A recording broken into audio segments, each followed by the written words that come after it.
All right, so just a quick update on working this edge here. I've taken the bulk off with the quick cut to at least a depth of 4.5, 5 inches, whatever the depth I can get out of that 14-inch diameter blade up there. I use that sparingly, exhausting this containment out very well because of the gas fumes, right? So you got to just make sure that you're not in there breathing in gas for more than like 5 minutes before you letting it all air out again. And then after that, it's always a little bit of an experimental process because it's an artistic endeavor. It's a creative design build project.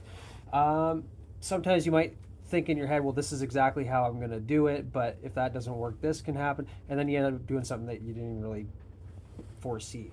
So in this case, I basically did 85% of the finishing work with the flush mount 9-inch grinder blade. I then switched over to my variable speed 5-inch with a coarse grit. Let me see if I can find it.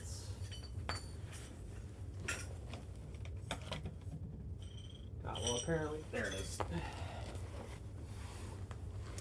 Right? Super good grinding wheel. Medium grit.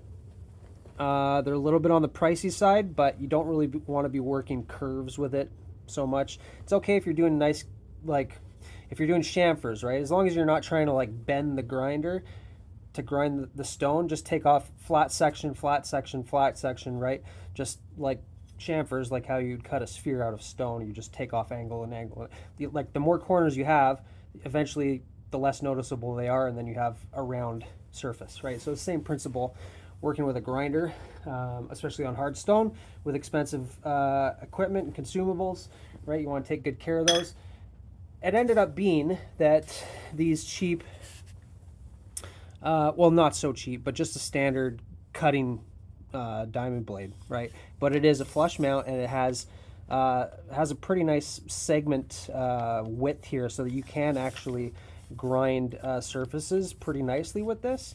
You just don't want to be pushing, really, and you don't want to be taking off bulk material with it unless you're cutting, right? Or just removing grinder marks. So I actually just ended up using this to do the finishing, right?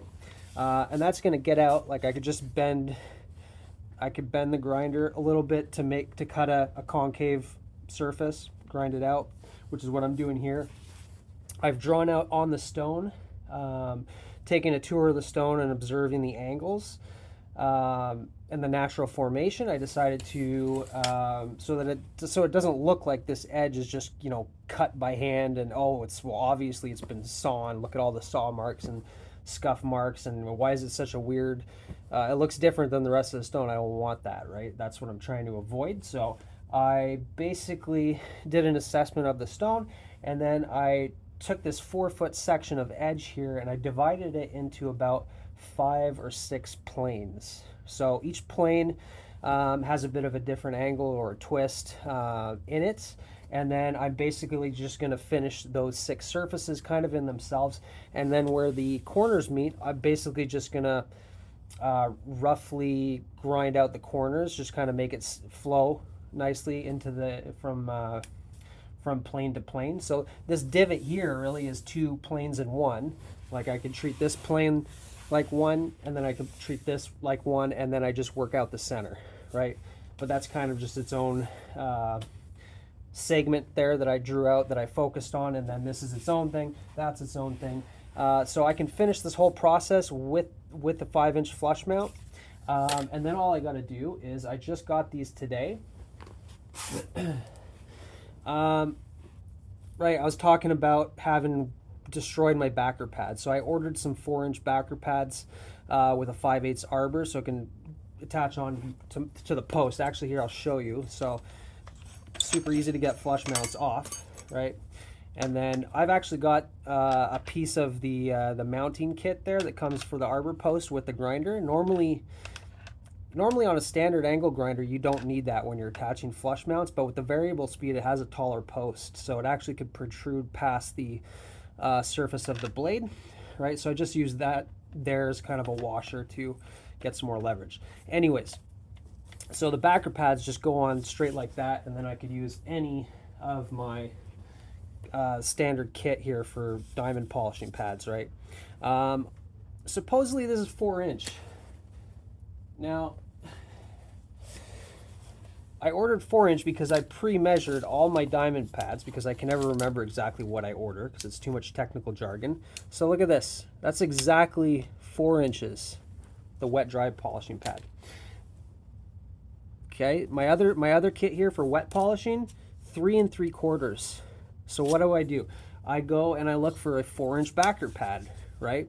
And I got it. And what is it?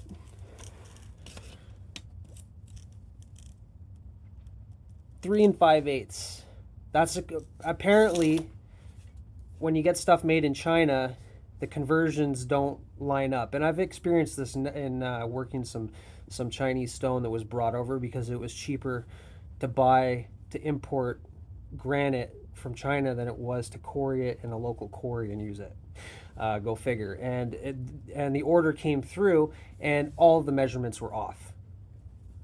So I don't know what's going on with the international conversions, but this is the kind of crap you got to deal with if you work by yourself and you're supplying your own kit and you're working a special project. It's not going to hold me up. It could potentially, but you know what? I'm going to use it anyway. It's just, it could, if it starts wearing out, it's actually perfect for the wet ones, right? Because those are 3 3/4. But for these ones that are exactly 4 inches, now they're a bit too big. As you can see here, I didn't get it perfectly centered on there, but so that means that these edges could like deform, right? And then you're basically wearing out your tool faster than you would otherwise. But that's the plan. So I take everything down with the flush mount 5-inch as good as I can get it with minimal tool marks left from the grinder. And then I just switch over to 50 grit polishing. Probably mostly dry, finishing with wet, right? Because you always want to finish with wet so you can see the contrast of whether or not there's any tool marks, keeping the stone clean, and you're also conserving your diamond polishing pads by using them wet as opposed to dry. Even if they're designed for dry, in my experience, it's like using water while cutting or surfacing stone always preserves your blades, your polishing pads much longer, right? So there is that benefit as well. But anyways, so I'll go through those steps next, and I will see you in the next one. Take care.